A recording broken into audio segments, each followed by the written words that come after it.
Hace tiempo, hace un veranito, a nivel personal con un buen amigo mío, que os lo voy a presentar ahora, que es nuestro miembro de honor, pues tuvimos algo bastante interesante. Y es que nos fuimos a lo que es, que de ahí vino la idea, al pueblo de Noalejo. Y al parecer, ha sido hoy con un pequeño vídeo, que aquí empezó todo, un pequeño vídeo de un viaje que hicimos Jonathan, y nos llamó la atención algo mucho.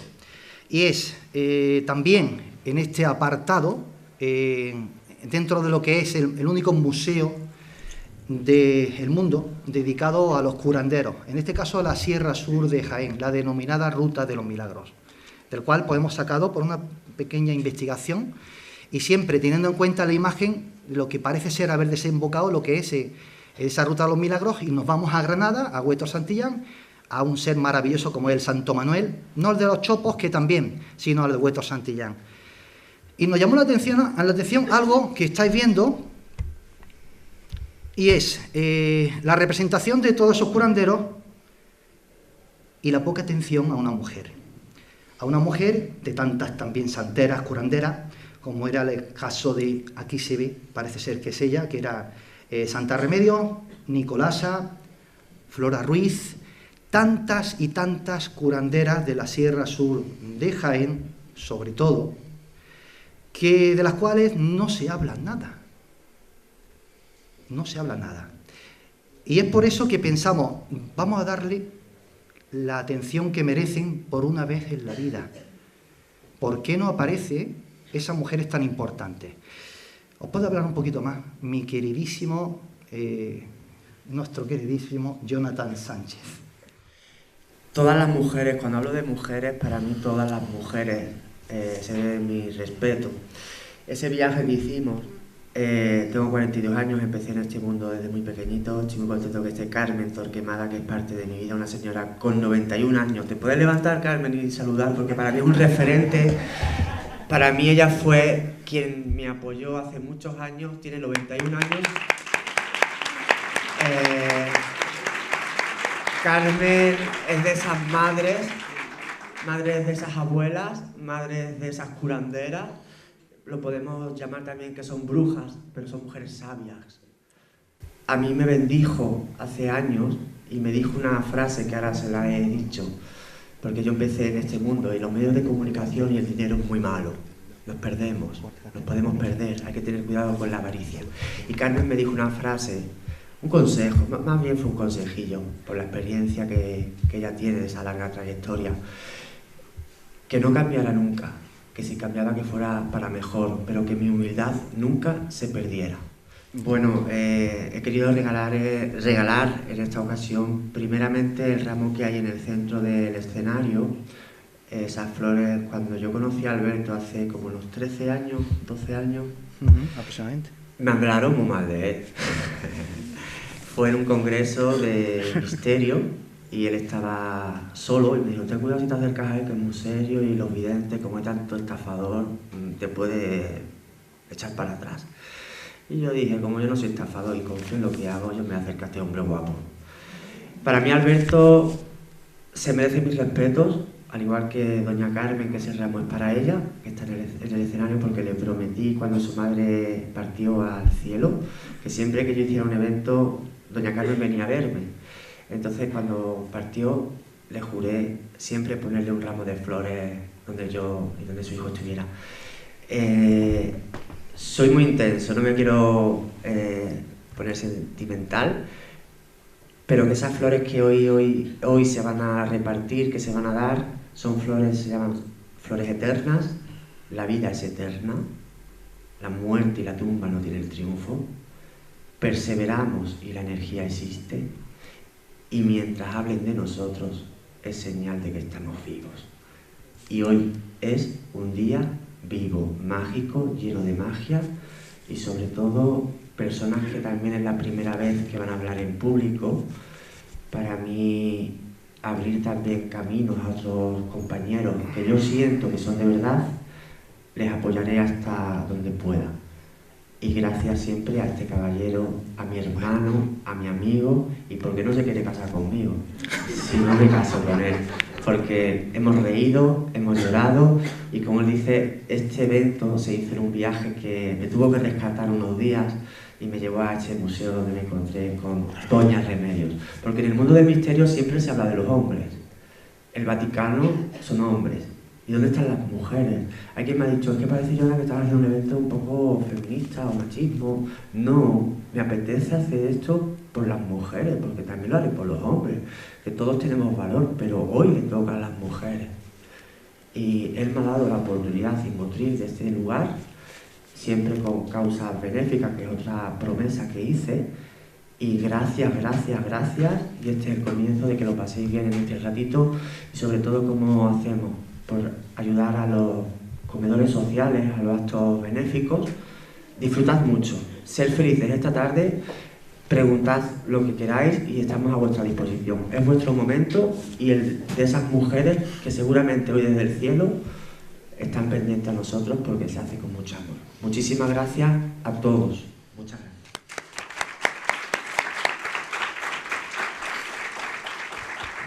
No ha terminado la cosa ahí, había muchas sorpresas, como habéis comentado los medios, también Telemotril, y que no lo nombró antes, y bueno, un análisis vibracional del nombre personal por parte de Macarena Militic, también está en ese cupo de regalos al que le toque la rifa que pasaremos por la fila de ustedes. Y bueno, solamente eso, y vamos a dar entrada al primer ponente, que lo tenemos aquí, y le va a dar presentación, pues ni más ni menos que Jonathan Sánchez. Bueno, conocí a María, Bruja María se llama. Bueno, para mí su nombre es María. Es muy valiente llamarse Bruja María, porque parece que cuando hablamos de bruja nos vamos a lo oscuro, ¿no? A la brujería, a lo oscuro, ¿no? Pero es que los brujos, yo soy practicante en chamanismo, ocultismo, trabajo para el Ministerio Interior de España. Aquí en España esto no está catalogado como una profesión, somos voluntarios, ¿vale? Y es una forma de vida. Conocí a María hace muchísimo tiempo, a su familia hace muchísimos años, toda la vida, y su marido Antonio, parte de mi familia, personas que están conmigo y que viven este mundo desde la verdad, desde la humildad. Entonces, María para mí es muy importante, porque me representa una persona que nunca ha hablado en público y fue decirle este evento y dijo, sí, lo hago porque a tu mano voy donde sea.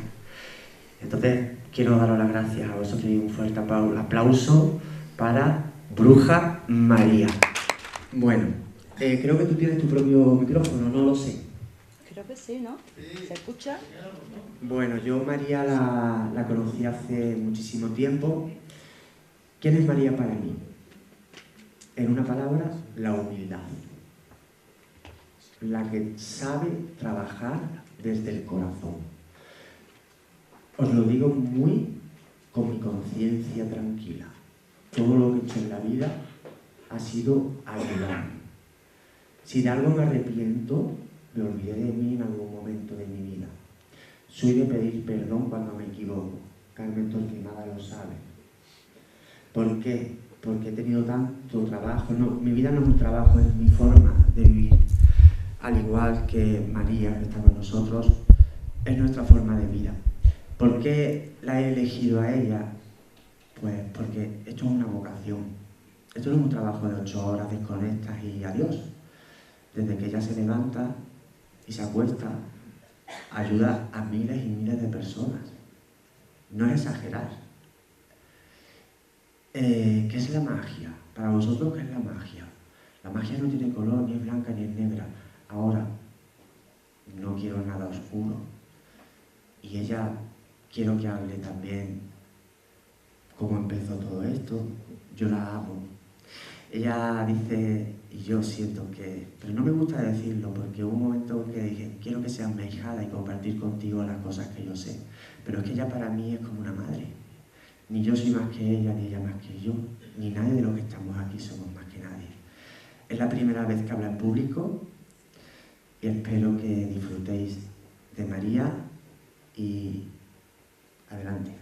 Bueno, como bien dice Jonathan, para mí, que lo amo. Para mí es un orgullo estar aquí con ustedes, ¿verdad? Muchas gracias por apoyarme, por haber venido, por escucharme. Y bueno. Está un poquito nerviosa. Sí, Entonces... es la primera vez que hablo delante de tanta gente y estoy un poquito nerviosa, también emocionada. Es normal, creo yo. Y bueno. Venga, vamos a hacerlo bien. Yo conocí a María hace unos 12 años. Sí, aproximadamente. Sí. Y habíamos una familia y llegó ella muy tímida. Y esa familia que tanto quiero y es su familia, me gustó de María la humildad y con el tiempo hablar con ella y con su marido desde el corazón. La he visto trabajando porque es una persona que se dedica, como os digo, cuerpo, alma, al mundo esotérico, al mundo espiritual, al mundo de las mancias, pero viene ella como Carmen pudo ver en mí hace pues, muchos años, Carmen Torquemada, muchos años. 91 años tiene Carmen Torquemada y todavía monta en moto. Le he dicho que me dé el secreto. Entonces, hay que darle oportunidad. Mi María, que está aquí a mi vera, que nunca ha hablado en público, está nerviosilla, pero bueno, aquí estoy yo para apoyarla. Deseo que os guste porque yo, como siento la verdad y la verdad de María es bonita, y todos los que estáis aquí queréis la verdad, aquí se va a hablar la verdad. María viene de familia de ancestros, de una abuela santera. ¿Sí? Te quiero con alegría, mi niña, venga, porque ellos están aquí. A Cuéntanos ver, de tu vida. Venga, a ver, mi abuela santera, bueno, nazco en una familia muy especial. Soy muy pequeña, no me entero, no sé lo que pasa, pero muy especial, porque ya desde pequeña mi abuela estaba en Venezuela, en Caracas, y era santera, trabajando con orillas y también ayudando a muchísimas personas. Luego pasando por una madre que es medium, que veía a través de los cristales y de los espejos, y de verdad que estar con ella junto a mi madre día a día, eso era maravilloso. Digo que era maravilloso porque por suerte o no tanta suerte se fue muy pronto y yo me quedo huérfana muy pequeña. Entonces nadie me introduce en este mundo, pero yo ya lo había visto en mi casa, lo había visto en mi abuela, lo había visto, me nacía, me llamaba la atención. ¿Por qué? No lo sé, pero era así. Entonces, como digo, mi madre, pues, se tuvo que marchar, aunque no me dejó ninguna guía, pero recuerdo que lo que más me gustaba eran las cartas españolas. Las cartas españolas tenían algo que me llamaba la atención. Y cuando empezamos con esas cosillas chiquitillas de que, mira, me gusta un niño, venían a mi amiga a mi casa, me gusta un niño, María, mírame, ¿qué tenía yo? 11 añillos, 12, 13, cuando empezamos con los niños, con las niñas. Los amoríos. ¿Verdad? Y mírame, María, mírame. Y yo cogía mi española. ¿Qué para acá? ¿Qué para allá? ¿Qué para acá? Una bruja. Y venían otra vez y me decían, María, que me has llamado. Pero no ahora tanto WhatsApp ni tanta tontería, que antes era más bonito todo. Que a mí me han chiflado para que me bajara los niños para verme. Pero bueno, tú ya eres la bruja del siglo XXI. Claro, me tengo que modernizar sí o sí. Bueno, pues ahí empieza esa trayectoria, esa cosa que a mí me entra cada vez que cojo mis cartas, yo me transformo. Pero claro, este mundo es tan inmenso, es tan bonito, este mundo es un infinito, porque empiezas con una baraja española, pero también te llaman la atención más cosas, y de ahí paso también al tarot. Me llama también el tarot, yo quería profundizar, yo quería saber, yo quería tener esa magia, esa chispa. ¿Qué ocurre? Que solo el mundo, llámalo universo, ¿verdad? Llámalo Dios, te llaman, ¿verdad? Te hablan. Es tan bonito, pero al mismo tiempo tan infinito, que nunca acabamos. Y hablamos de una María a la que señalaban con el dedo. También. Y fueron malos con ella. Muy malos conmigo. ¿Por qué? Porque mi madre iba dando mensajes. ¿De qué año hablamos? Mi madre, una señora que nació en el 1936. En España en aquella época esto estaba muy mal visto, incluso sentencia. Perdón. Sí, en aquella época pues aquellas personas que se dedicaban a ello tenían que hacerla escondida porque era brujería. Claro. Cuánta injusticia. Habla, cielo, es tu momento. Sí. Y daban mi madre mensajes porque era muy sencilla. Ella se acercaba y decía, tú, te estoy viendo, y daba un mensaje muy bonito. Pero cuando mi madre se muere ya, decían que yo era la niña de la bruja. Y me señalaban. Yo me escondía. Porque al fin y al cabo, en el siglo XX, no estaban tan despiertos como estamos ahora en el siglo XXI. Que por eso estoy aquí dando la cara. No quería, no suelta Yo no el micro. quería. No quería y no suelta el micro hoy, ya verás. No, yo no quería porque yo soy muy tímida. Me gustó mucho de María cuando un sábado por la mañana Alberto me llama y dice, Jonathan, ¿quién es la mujer más grande en este mundo para ti? Digo, mi madre. Y después de tu madre yo soy muy honesto. Y digo, de mi vida que yo haya aprendido, Carmen Torquemada, hablando del pasado, que aquí está. Pero de mi presente es María. Y hoy se une mi Carmen Torquemada, que para mí fue un consejito, pero fue de estas mujeres que necesitamos a alguien que nos apoye. Todo aquel que se dedica a algo en la vida, necesitamos que nos quieran, que confíen en nosotros, como Alberto ha hecho todo esto. Esto hay un equipo muy grande, hablamos de patrocinadores, hablamos de compañeros, y María es su primera vez.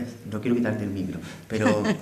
No importa. Mira, te toca, No, que me sigue, enrollo. sigue. Que Por supuesto. ha habido miedo, y es su primera vez, y la voy a apoyar, y voy a estar con ella, y ella está conmigo en los consejos, al igual que Carmen, acompañada de su hija Marina, que es un ángel que desde el cielo hoy seguro que nos está viendo.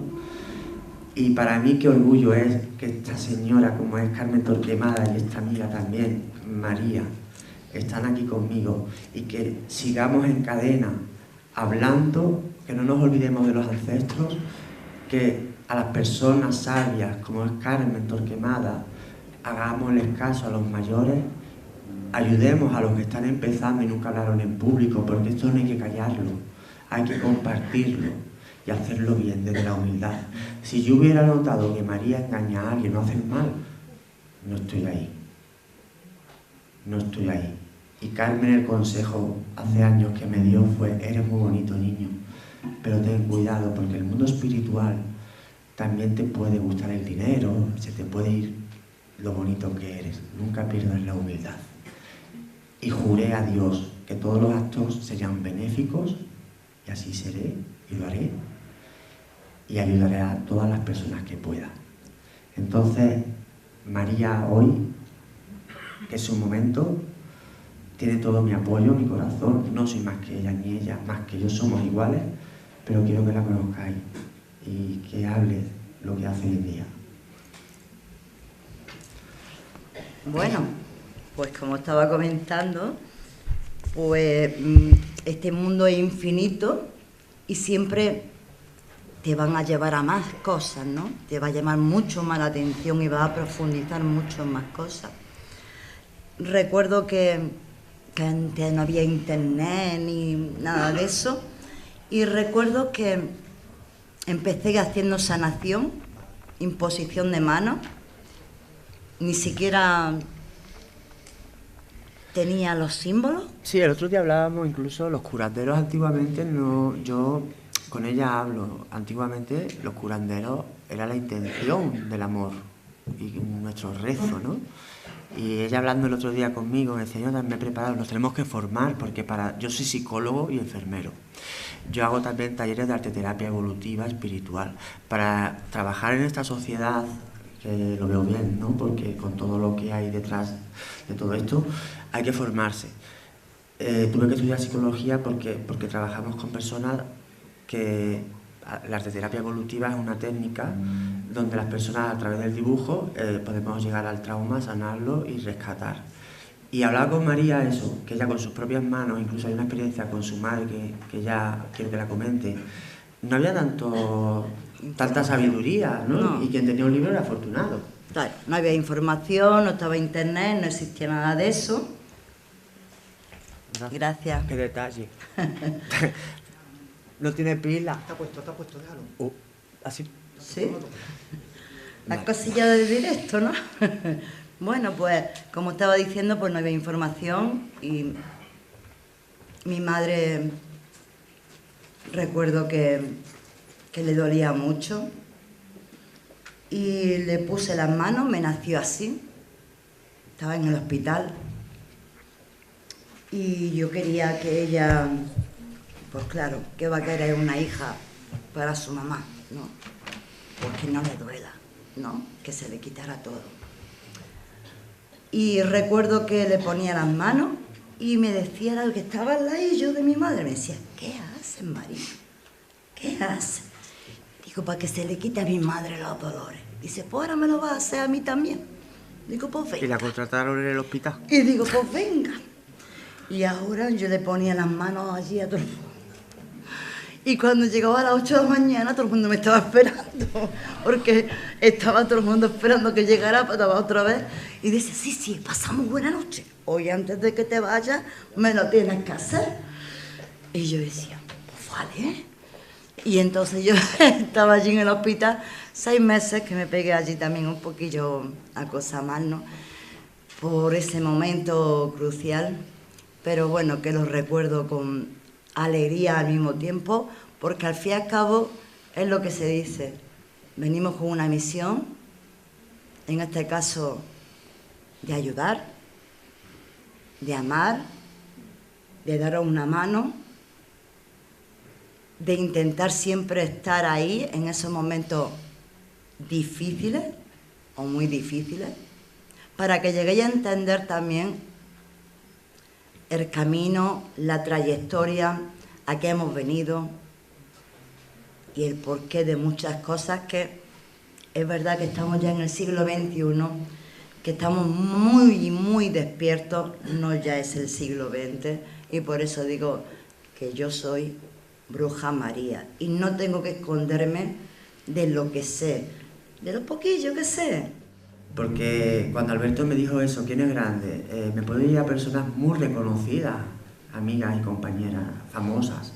Pero es que para mí las personas grandes no están en televisión, no están en los teatros todos los días. Las personas grandes son las que luchan por los aquelarres de la vida, las que sí llenan los congresos, las que llenan los teatros, pero las personas humildes son las personas grandes para mí. Porque este momento con María para mí es pues otra de las metas de mi vida que las he cumplido. Todo lo que le pido a Dios me lo da. El próximo evento quiero hacer mi libro, que estoy trabajando en ello. Ay, me estás diciendo que ya queda poquito. Bueno, mi próximo libro está en marcha, hablaré de María. Hoy es su día y quiero también que María, este trabajo que está haciendo, que es su forma de vida, que siga siendo así, que tiene mi apoyo. Que hoy es su primer día públicamente, pero que yo quisiera que hiciera una demostración. ¿Te apetece? Sí. Esto es algo que me da la gana de hacerlo. ¿Le harías a alguien? ¿Os apetece que os dé un mensajito? Porque podemos hablar mucho, pero no demostramos nada. Bueno, tenemos con nosotros un gran músico entre nosotros Y también un recital de poesía por parte de nuestro queridísimo Jonathan, que tiene, como habéis visto, tiene gran parte de femenino y él está orgulloso de ellos y tenemos que estar orgullosos por ellos porque luchan y también lo han tenido muy complicado. La sociedad no ha dejado que ellos avancen tampoco, o no lo han conseguido que no avanzaran, ¿verdad? Gracias a personas como tú, aquí estamos.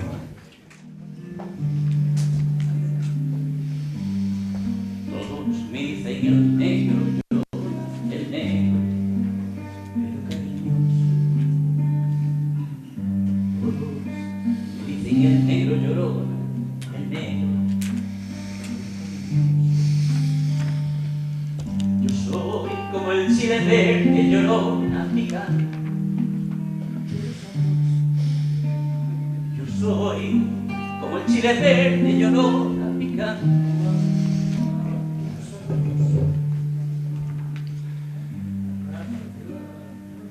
Sabias, mujeres sabias, mujeres que de antaño ayudaban a las personas que venían a buscarlas, mujeres de linaje de familias humildes que dieron su vida ayudando a todos aquellos que se lo pedían, la caricia de una abuela, el beso de una madre, los recuerdos que tenemos de aquellas mujeres que ya no están con nosotros en la tierra, pero seguro que desde el cielo, que es un firmamento de estrellas, nos alumbran queriéndonos, porque nunca nos faltarán las buenas abuelas, sabias mujeres sabias, que con aceite y con limón te quitaban un dolor, con un menjunje que hacían acompañadito de una oración bajo la noche o la luz del día, con sus manos que acariciaban a las personas que hasta dolencias del alma padecían. ¡Ay, qué don más divino estas señoras tenían! Las llamaron brujas, las quemaron en hogueras y tuvieron que estar a escondidas. Pobres fueron. Hablando y recordándolas a ellas hoy, hago este homenaje a esas mujeres buenas. Cuántas sabias,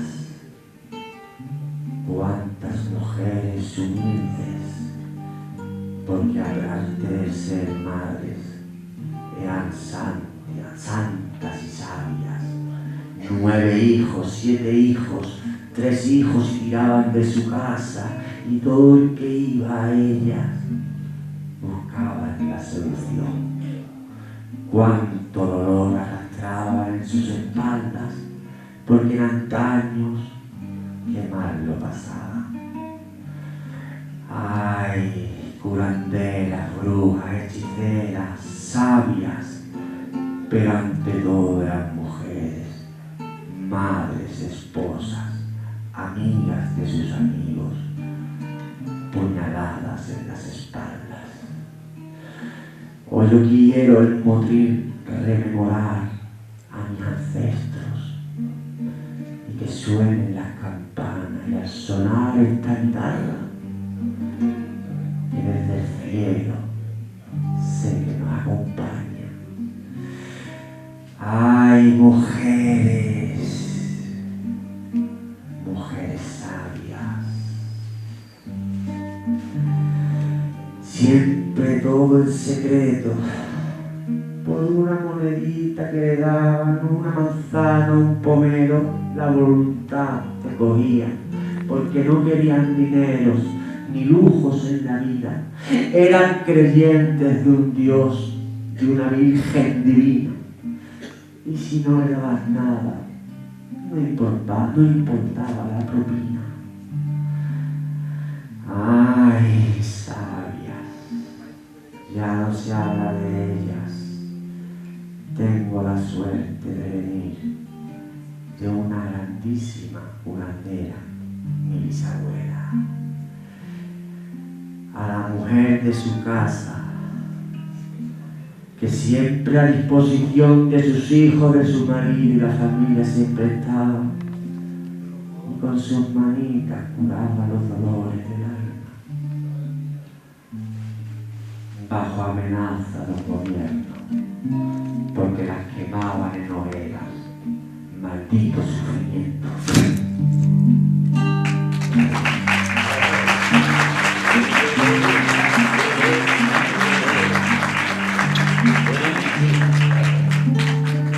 Ay, llorona, llorona, llorona, soy mi bruja. Me quitarán de querer, llorona, pero no olvídate nunca. Me quitarán de querer, llorona, pero no olvídate nunca.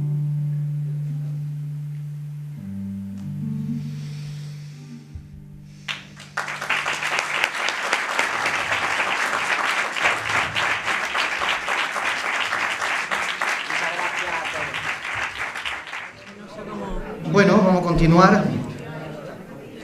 En este caso le toca a la doctora Dolores Aparicio y vamos a leer un poquito sobre ella. Se licenció en Medicina en la Universidad de Málaga en el año 1986, doctorándose en Psiquiatría en el año 1994, máster en Medicina Legal y Forense y en Hipnosis Clínica, entre otros.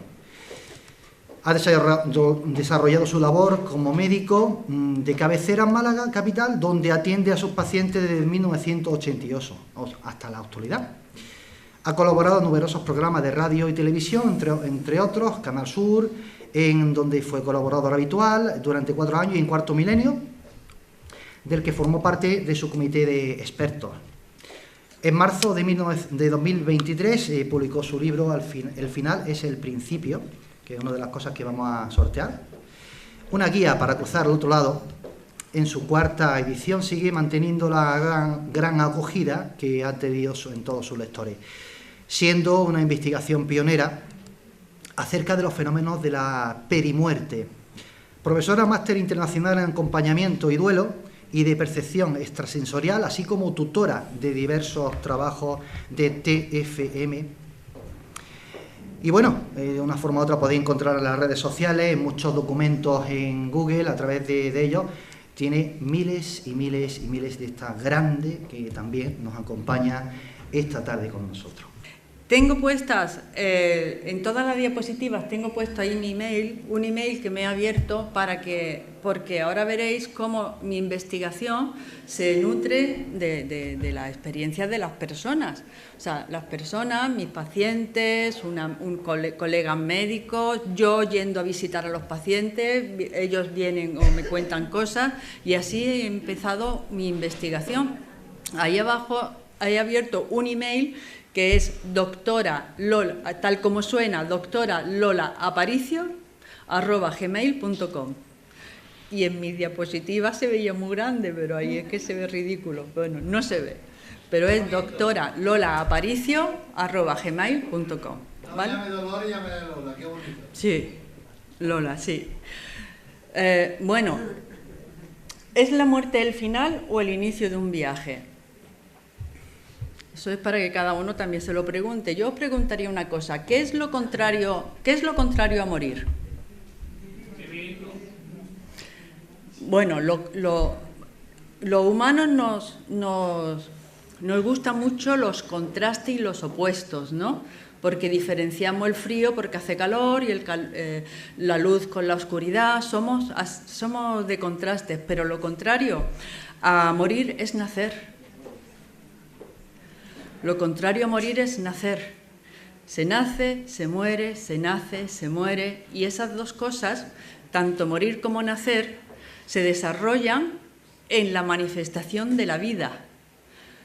Tanto es vida nacer como tanto es vida morir. De hecho, la gente dice, se ha muerto, es ley de vida. Lo que muere es el cuerpo. El espíritu, la conciencia que nos habita, la esencia. Hoy en día se habla de conciencia. Eso no muere, eso perdura, eso pervive. Y hay mucha gente que se dedica a la experiencia cercana a la muerte como prueba de que la conciencia pervive. Pero ¿qué pasa antes de morir? Las personas que están en lo que yo llamo la perimuerte.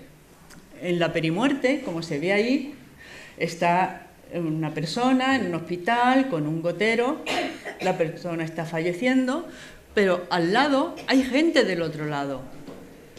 Hay gente del otro lado que viene a hacer unas determinadas cosas. Cuando estamos muriendo, ya lo veremos, el cuerpo sigue un proceso, las emociones siguen otro y el espíritu sigue otro.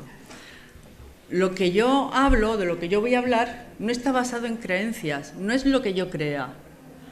Yo creo en la magia, o yo creo, no sé, en Dios, o yo creo en un santo. No, no está basado en creencias. Lo que yo voy a contar está basado en vivencias y en testimonio de las personas que han venido y me han contado lo que le está sucediendo, bien a ellos, o viene un familiar, viene un amigo, viene alguien y me cuenta qué está sucediendo, o qué le ha pasado a su tío, qué le ha pasado a su madre. Últimamente también me están llegando muchas vivencias y testimonios de gente que trabaja en los hospitales. Los hospitales hoy en día, como se ve ahí, en la primera, en la otra, es donde masivamente trascendemos. Las personas antes trascendían en su casa de manera pública. Yo he ido con mi madre a visitar a los enfermos que estaban muy malitos y llegaban y vamos a hacer una visita, venga, que tenemos que ir a hacer una visita. Íbamos todos, mi padre, mi madre, mi hermano, y entrábamos a la habitación del enfermo y el enfermo estaba con los estertores de la muerte y allí entrábamos todos, los niños también, y no nos traumatizábamos por ver a la gente muy enferma. Para nada, nos llevaban a los funerales. Yo no me he traumatizado. ¿Alguien se traumatiza porque le digan la verdad? Yo creo que no. Entonces, el proceso de morir debe de estar integrado en nuestra vida y debemos conocer qué es lo que nos sucede, porque antes se hacía de manera pública. Todo el mundo lo veía. El vecino te quedaba allí toda la noche, luego iba a velar con la familia, al velatorio, y se hacía en la casa. Hoy en día no se hace en la casa, se hace en el hospital y se hace a puerta cerrada. De manera que nadie sabe qué es lo que está pasando dentro, qué le está pasando al enfermo. Es que ya no lo sabemos, tenemos una sabiduría interna, pero la hemos olvidado a fuerza de no verla.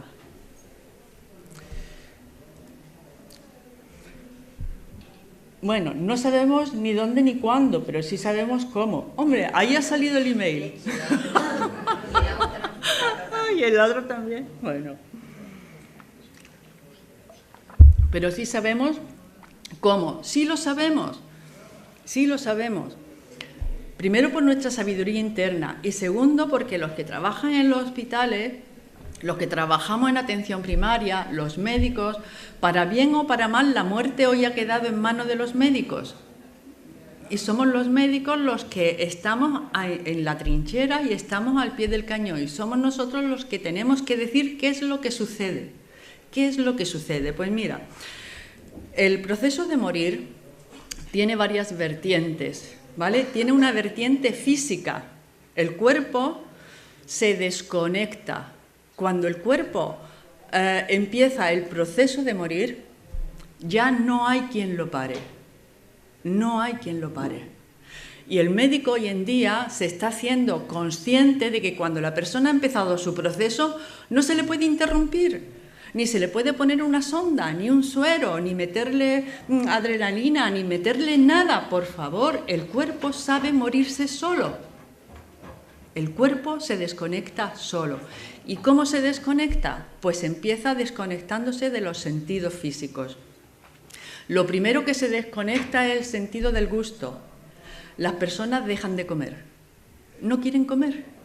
De hecho, los familiares vienen muy apurados. Mira que mi madre ha dejado de comer, que mi padre ha cerrado el pico, doctora, que es que no quiere comer. Porque saben, en el fondo, esa sabiduría que todos llevamos dentro, de que cuando una persona va a trascender, lo primero que hace es cierra el pico, no come.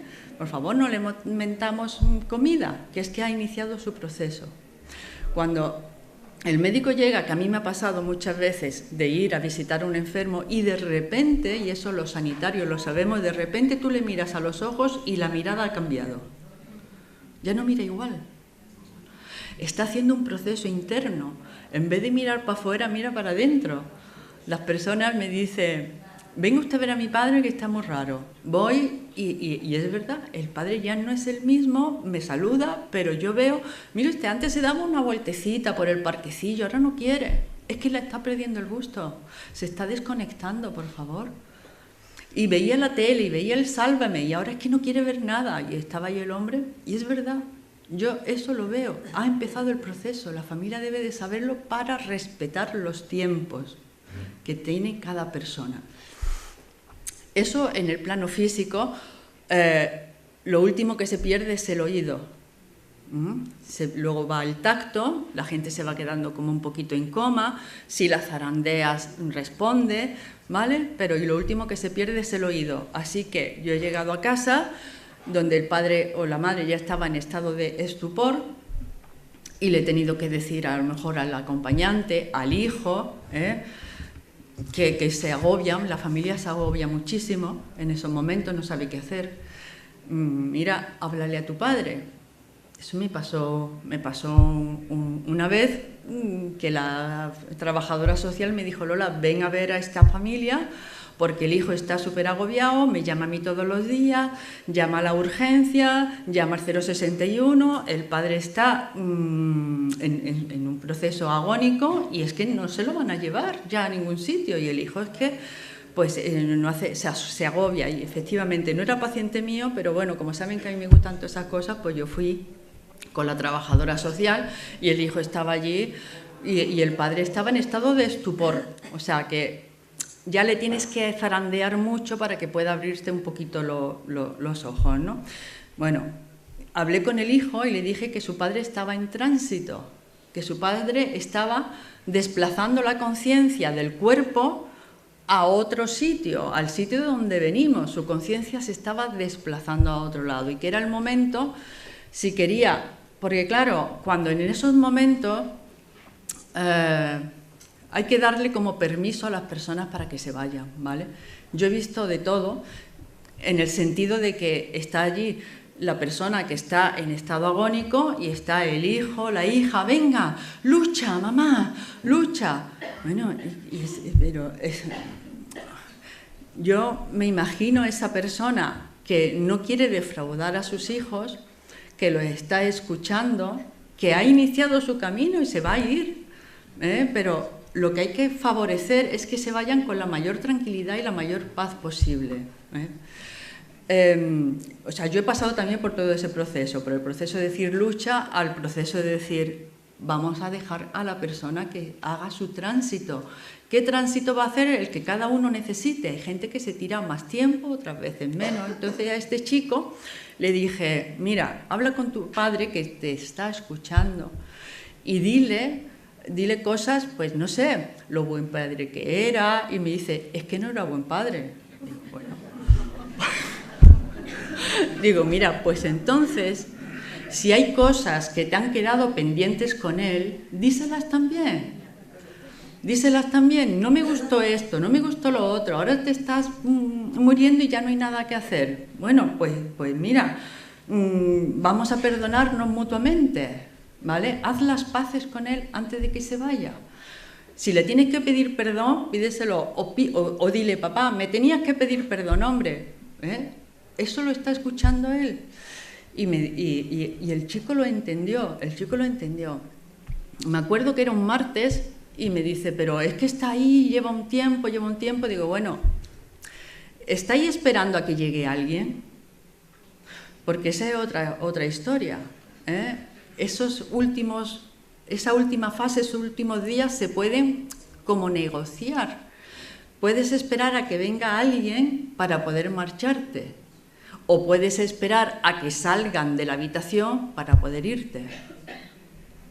Eso pasa mucho con los niños o con gente que hasta el último momento están diciéndole al familiar venga, lucha, tú puedes, sal, chico, entonces te vas ahí con un desasosiego, ¿eh? Hay que darle permiso para que se vayan, decirle, recordarle lo buenos que han sido, o pedirle perdón, o mantén esa última conversación, despídete, porque el cuerpo emocional se despide.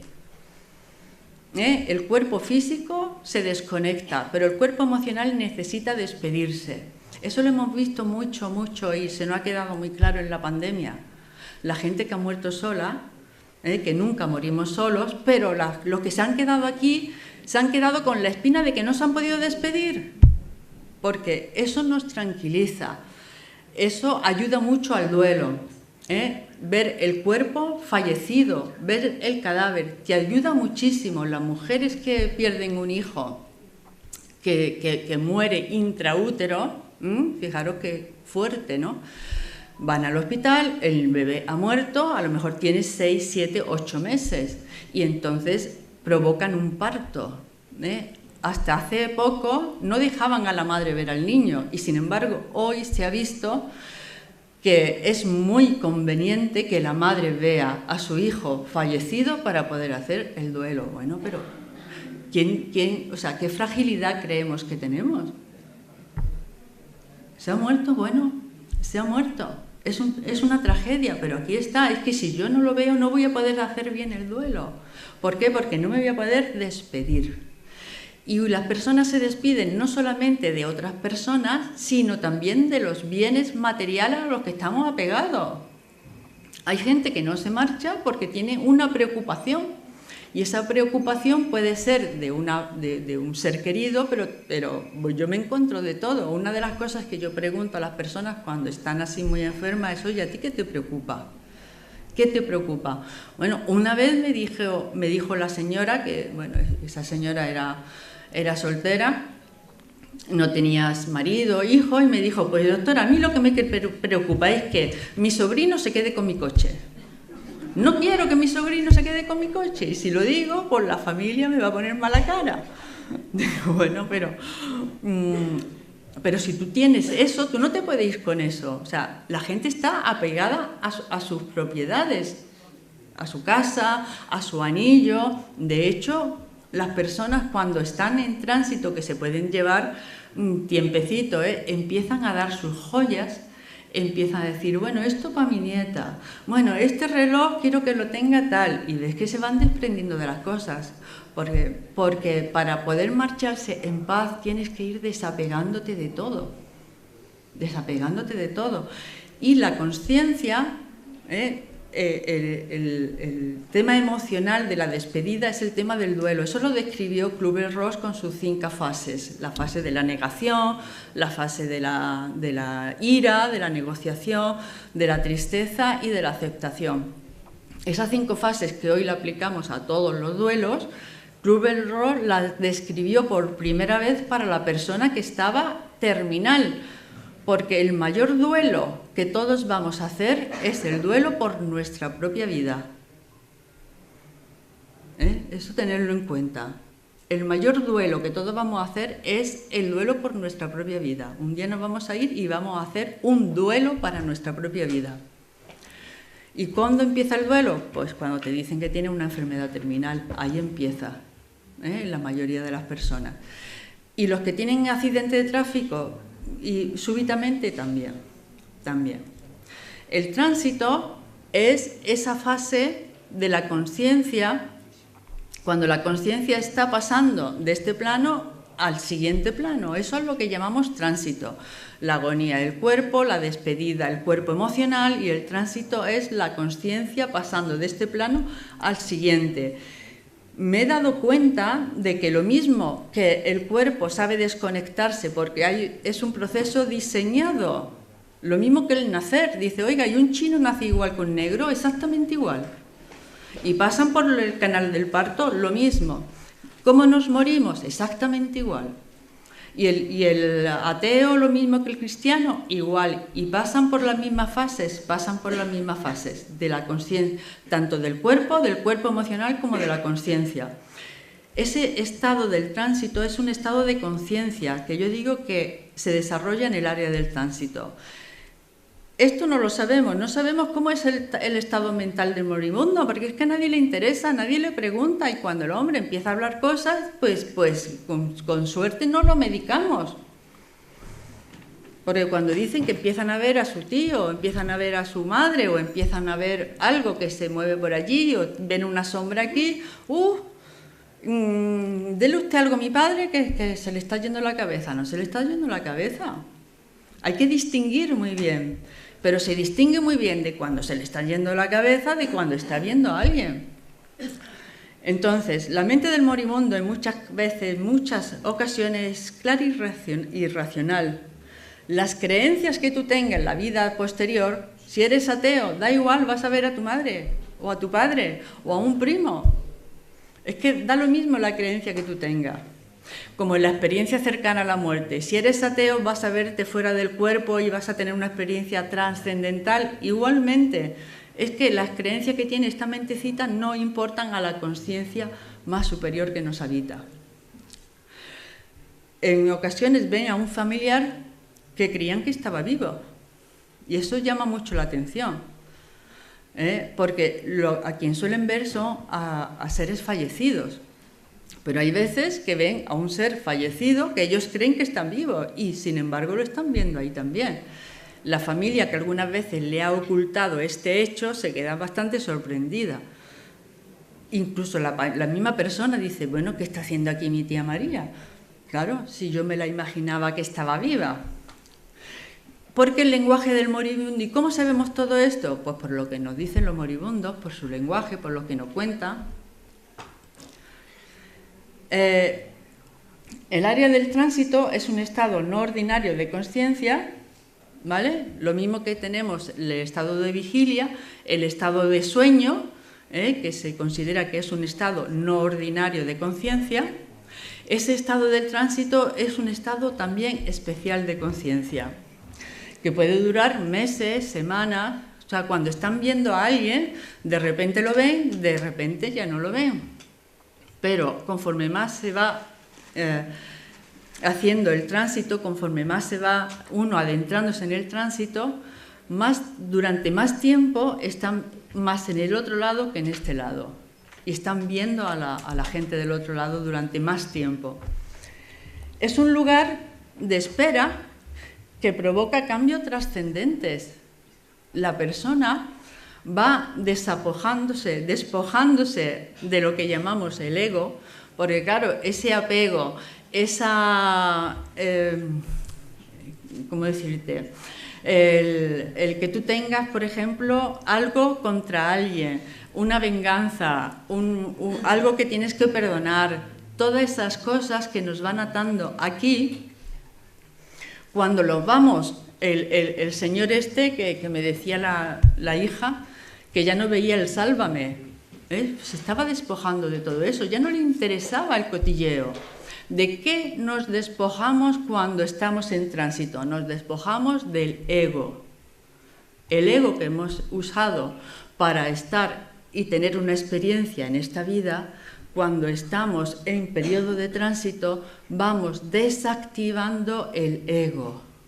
De manera que cuando trascendemos y hemos desactivado el ego, antes me lo estaba comentando una enfermera que ha trabajado en la UBI, pero es que es así. Cuando hemos desactivado el ego, la persona se ilumina. De hecho, hay gente que ha fallecido que la ves guapa, que está iluminada, que parece que está más joven, porque han desactivado el programa ego. Y esos son los cambios trascendentes que hacemos. Volvemos a nuestra esencia, hacemos un viaje interior muy profundo, hacemos una revisión de nuestra vida. Tú ves allí a la persona que está agonizando, está así, pues está haciendo un trabajo, el mayor trabajo de su vida por dentro, porque está revisando su vida, está haciendo toda esa desactivación del ego para poder irse tal como llegamos en nuestra esencia, poder pasar nuestra conciencia. El resto se queda aquí. La dinámica consiste en entrar y salir continuamente de esta zona, ¿no? Y está habitado. O sea, la gente te dice que allí, cuando estás en el otro lado, porque estás en ese periodo de tránsito, estás viendo gente. O sea, que esa zona intermedia entre este plano y el plano de luz o el cielo, allí hay gente, hay seres, está habitado. Bueno, ¿para qué suceden todas estas cosas? Dice, bueno, ¿y para qué quiere un moribundo ver ahí a su tío, a su yo qué sé qué, ¿no? Bueno, pues porque le dan mucha tranquilidad. A diferencia de la alucinación. La alucinación en la gente está muy confusa, está muy agitada, pero pues cuando de repente ve a su madre o a su padre que está allí, pues como que se tranquilizan bastante, porque además reciben mensajes, le dan mensajes. Por ejemplo, le informa de que ha llegado tu hora. Es muy triste irnos y no saber que no hemos ido. Cuando estemos, una cosa tenemos que tener clara, y yo quiero dejar claro para cuando nos pase, ¿vale? Lo primero, para pasar, cuando el cuerpo se desconecta, vamos a pasar a un estado intermedio, ¿vale? En donde vamos a tener que seguir solucionando problemas para desapegarnos de este plano. No podemos pasar al plano de luz pensando en una venganza o en lo que te hizo tu tal o cual. En la película Ghost se ve perfectamente. Ese hombre no se podía ir al plano de luz hasta no dejar solucionado su propio asesinato. Y estaba ahí en el plano intermedio. Cuando estemos en el plano intermedio, para pasar al plano de luz, hay que cumplir dos condiciones. Una, saber que te has muerto. Hay gente que no sabe que se ha muerto. Se queda en la mesa de operaciones. ¿Quién le dice a esa persona, te has muerto? Esa mujer con un derrame cerebral que ingresa directamente a la UBI, que sus familiares deciden que sea donante de órganos y esa mujer no sabe que se ha muerto. ¿Quién le dice que se ha muerto? Pues deberían decírselo o los familiares o el personal sanitario. Es lo primero que hay que decirle, señora, si usted se ha muerto, sepa usted que se ha muerto y que ahora sus familiares han decidido que sea donante de órganos para que otras personas que todavía están en este plano sigan viviendo, pero usted se ha muerto. Eso es muy importante, porque si no el espíritu está confundido. Ves que le están haciendo cosas a tu cuerpo y no sabes que te has muerto. Y como normalmente vivimos de espalda a la muerte, como que a nosotros eso no nos va a pasar nunca, ni lo tenemos reflexionado, pues el día que te mueres no sabes que estás muerto. Llega un momento en que te das cuenta que te has muerto. Segunda condición, hay que aceptar que uno se ha muerto. Porque hay mucha gente, sobre todo gente joven, que ve que se ha muerto porque ya no interactúa con nadie, ve que el funeral, a la semana la misa, que ese era el motivo de hacer a la semana la misa y al mes la misa, recordarle a la persona que se había muerto, pero si eres joven a lo mejor no aceptas que te has muerto. Y entonces decides quedarte en este plano. Había una médico, el grupo EPTA, que se dedica a los fenómenos paranormales, contaban el caso de una médico que estaba en un hospital, no decían cuál, y se la encontraban en Carlos Haya. Hay una monja. Yo no la he visto, pero hay personal sanitario que ha visto a la monja que está en el ascensor. Y hasta gente, o sea, cuando ya un escéptico, eso me lo contó una enfermera de la UCI, un escéptico de todo, que te dice, voy a bajar a fumarme un cigarro, a los 5 minutos estaba arriba, porque contó este hombre y dice, mira, te voy a contar esto, pero no digas que te lo he contado yo de ninguna manera, pero he ido a fumarme un cigarro y había una monja en el ascensor. Y he entrado y le he dicho, buenas noches, me ha dicho, buenas noches.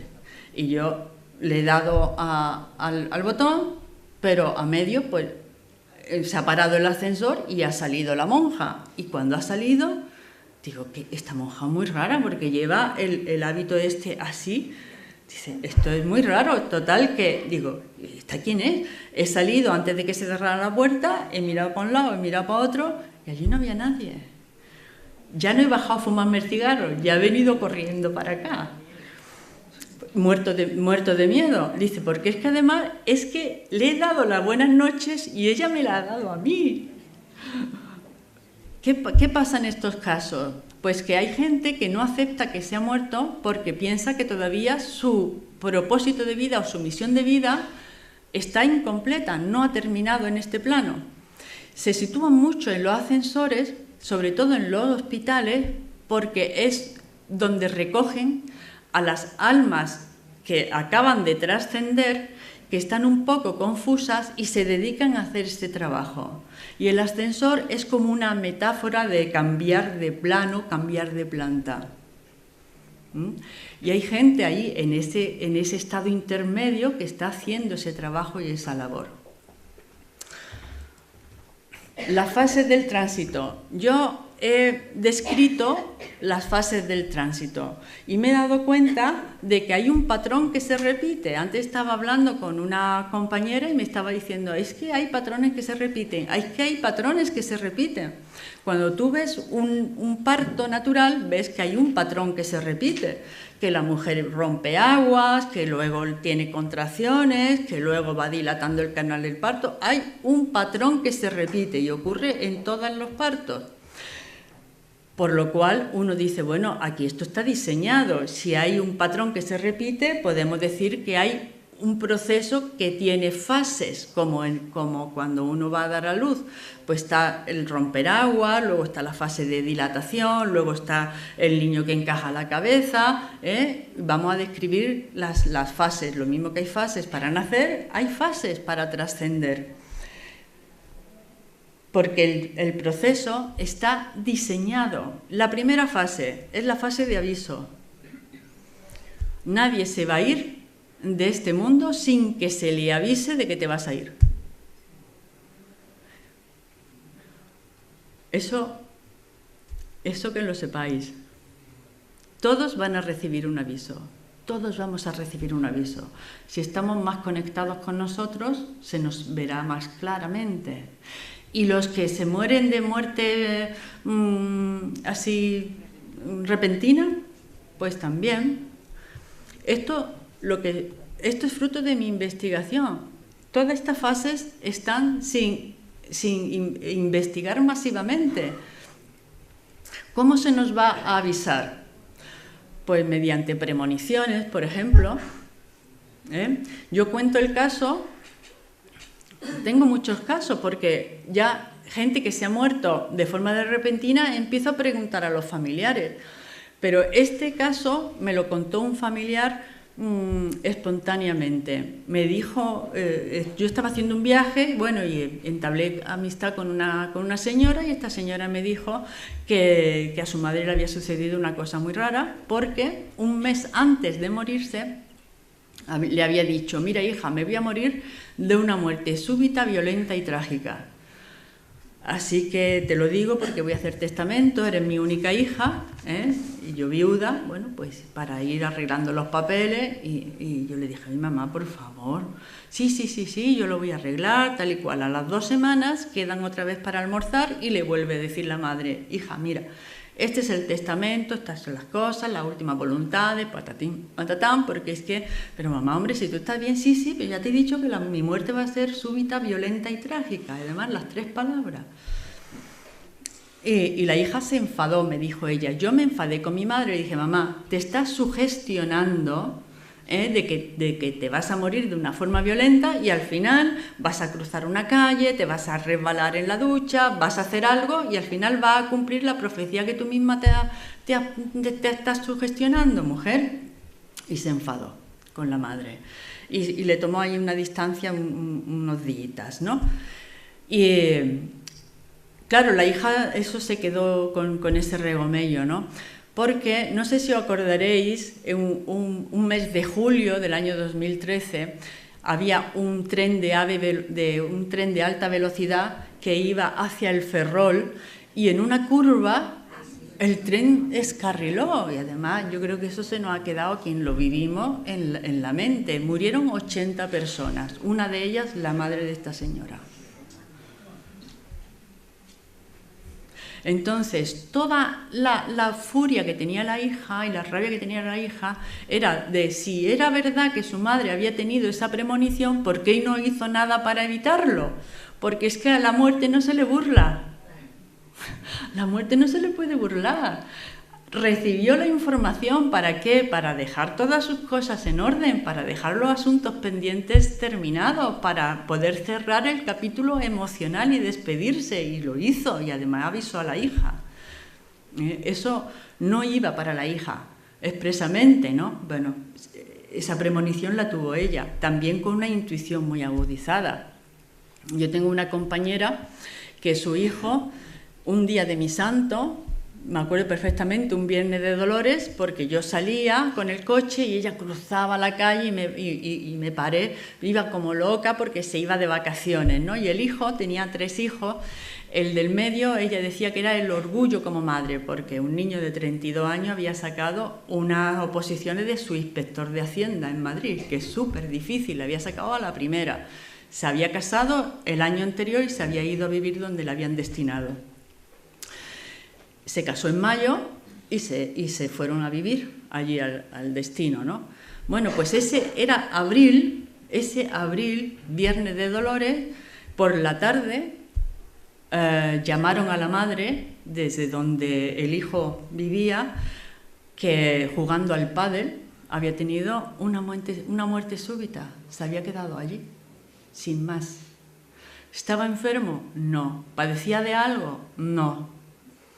No, de hecho, le hicieron autopsia y no se sabe muy bien qué es lo que pasó.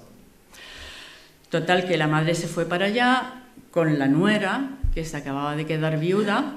La nuera estaba casi peor que la madre, y fueron al banco. A las 2 o 3 semanas fueron al banco a resolver los asuntos tal y cual. Y entonces el del banco le dijo: ¿usted sabía, a la nuera, usted sabía que su marido había hecho un seguro de vida a su favor en diciembre? Entonces, ¿quién con 32 años, sin hijos, recién casado, hace un seguro de vida a favor de la viuda? Yo no sé. Eso se queda ahí en interrogación. Y además, las visitas. Visitas son apariciones. La gente ve a alguien. No hace mucho viene una paciente, la vi un poquito desmejorada, venía por otra cosa, y yo, como la vi así, le pregunté y me dijo que es que hacía un mes había muerto su madre y que estaba ahí pachucha y tal, ella, ¿no? Pero tu madre estaba mala. Y dice: no, mi madre no estaba mala, doctora, pero le dio un infarto masivo, y no lo superó. Y entonces yo le pregunté por la fase de aviso. Dije: oye, ¿y tu madre ha dicho algo, alguna cosa rara? ¿Te ha comentado algo que tú dijeras antes del infarto, que tú dijeras: oye, qué cosa más rara? Y me dijo: pues mire, doctora, se puso blanca la mujer. Dice: pues doctora, me dijo un mes antes, me dijo: oye, ¿sabes que he visto a tu padre? Y yo: ay, mamá. Dice: ya, pero lo he visto. Al mes le dio el infarto y estuvo una semana en Carlos-Haya. Y me dijo la paciente, y mi madre ya en Carlos-Haya me dijo: ¿sabes que está viniendo tu padre todos los días a visitarme? Tuvo su fase de aviso. Que si tú estás y ves a un familiar, en fin, pues te están avisando de alguna manera. ¿Para qué? Pues para que te vayas tranquila, para que te vayas en paz, para que dejes este suspiro que tenemos de vida, ¿no? La siguiente fase es la fase de la llamada. Yo le he puesto este nombre. Y la llamada puede ser, bueno, ya estamos con las letrillas, yo no sé qué es lo que le pasa ahí.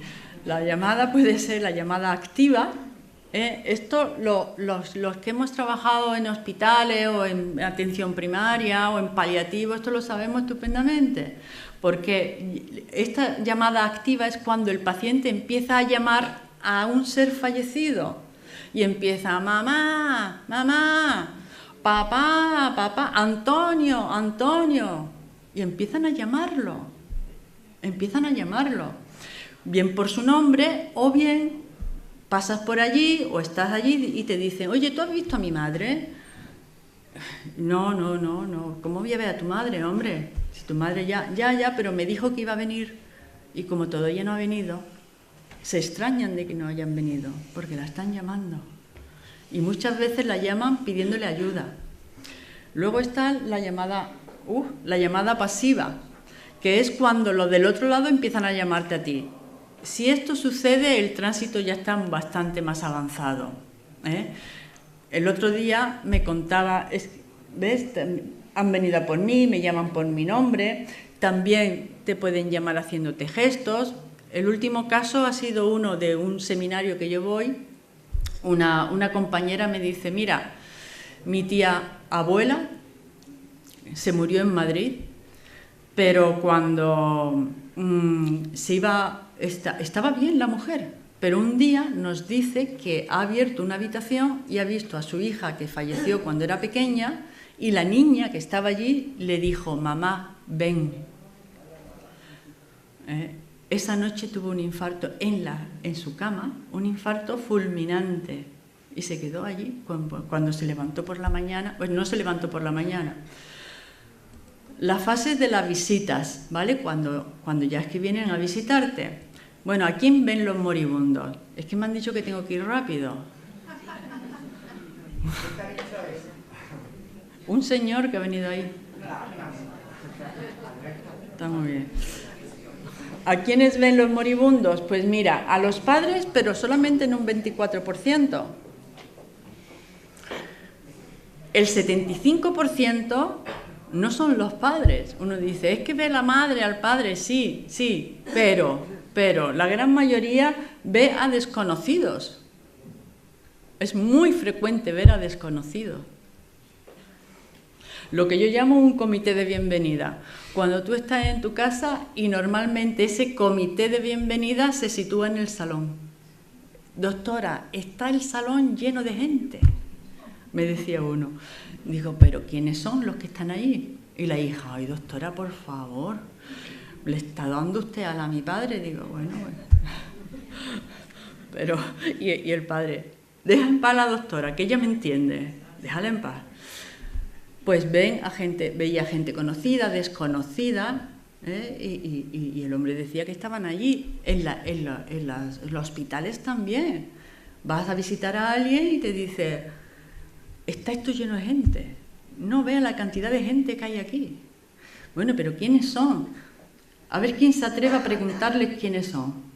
Pues si le preguntáramos, podríamos saber y haríamos nuestro estudio y podríamos saber cómo nos vamos, cómo se va nuestra conciencia. Es que el hombre ya está viendo a seres de otro lado, porque cuando estás en esa fase terminal, te conviertes en medium, adquieres la habilidad de la mediumnidad y puedes ver a seres del otro lado.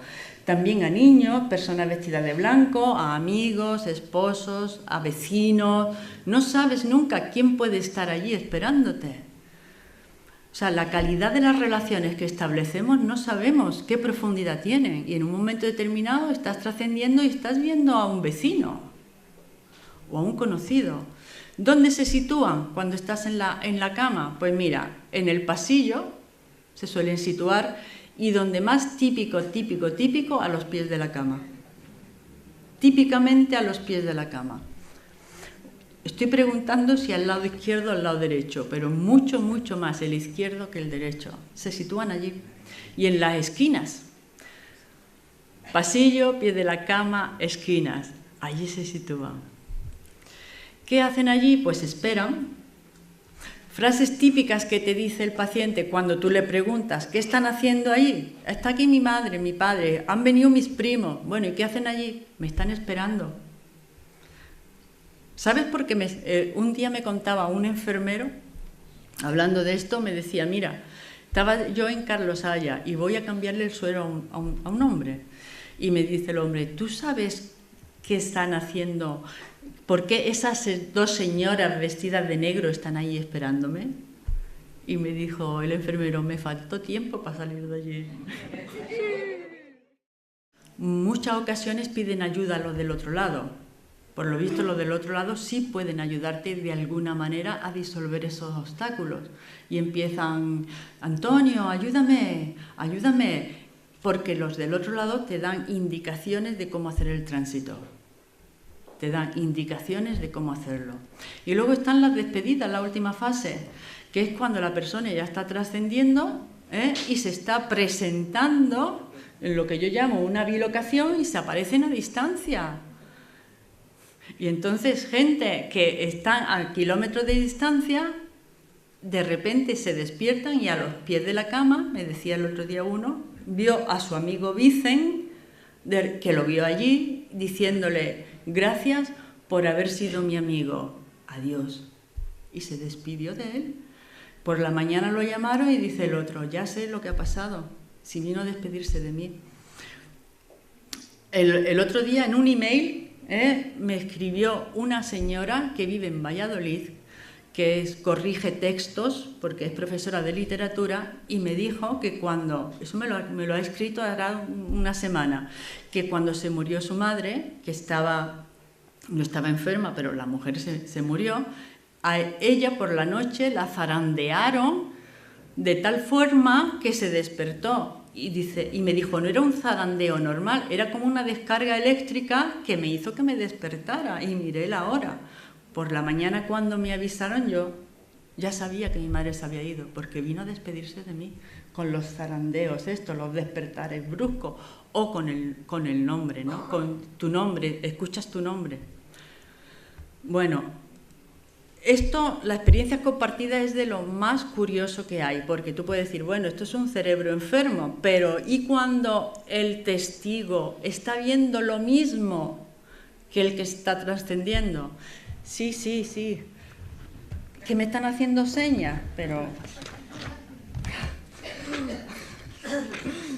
ya no me hagan más señas, que voy a terminar ya, ¿vale? Ya. Bueno, es que es mucha información. Mira, yo vengo todas las veces que vosotros queráis. Bueno, mira, voy a terminar, ¿vale? Jonathan, mira, ¿qué pasa cuando el testigo y el que está trascendiendo están viendo lo mismo? Ya no es un cerebro enfermo, ¿no? Porque si tú entras a una habitación, una enfermera me contaba que había entrado en una habitación porque su abuela estaba gritando, estaba diciendo, ¡fuera! ¿Qué está ahí? No sé qué. Unos gritos, entró y le dije, abuela, ¿qué te pasa? Y me dice, mira, esos que han venido a por mí. Dice, yo miré y había como un círculo, como un portal, ¿no? Un círculo en donde allí dentro había gente. Y yo vi a la gente, dice, y acabé como mi abuela, poniéndome delante de mi abuela, diciendo, Iro, que no la vaya a llevar, fuera de aquí. Dice, yo estaba ya gritando como mi abuela. Dice, ¿sabes lo que más me sorprendió, Lola? Digo, ¿el qué? Dice, que me hicieron caso y aquello se cerró y se fueron. Dice, pero a los 2 días mi abuela se fue. Y esto, ya termino con esto, me lo escribió, y es tan bonito. Me lo escribió una señora que le dejaron encargada en el hospital que cuidara de la de al lado. La de al lado eran 2 hermanas y una de ellas estaba acompañando a su hermana. Le dijo, voy a ducharme, échale un ojillo a mi hermana. Vale. Entonces esta mujer entra en la habitación. Dice, entré en la habitación y hacía frío. De repente, es que esto no es la primera vez que me lo cuentan, ¿vale? De repente pude ver en la cabecera de la cama cómo se abría un camino. Una luz invadió esa zona de la habitación y se iba abriendo poco a poco un camino sobre la cabeza de la señora que partía. A ambos lados de ese camino había mucha gente y el cuerpo espiritual de la enferma se elevaba saliendo de su cuerpo material. Era como un humo plateado con la forma de su cuerpo. Se elevaba con suavidad y se acercaba a ese camino que se acababa de abrir. El camino era la luz.